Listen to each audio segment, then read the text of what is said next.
Shall we have a wee peek and see how we achieved this tone?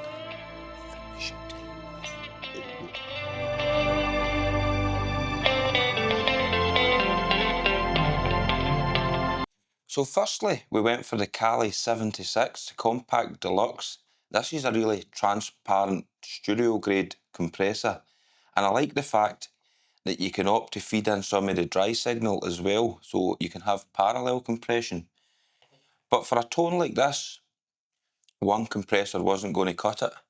So we then ran this into the MXR Dynacomp. This is the block edition, and it actually colours the tone a bit. It's got quite a dark tone, but together they really fattened up and beefed up the tone we were looking for.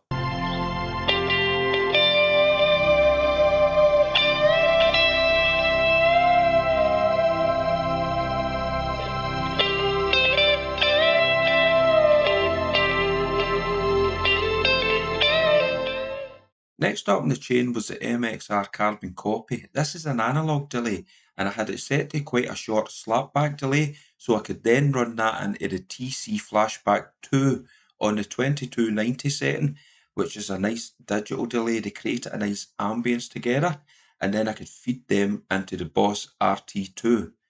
The problem with the Boss RT2 is, unlike the old RT20, is a lack of a wet-dry blend.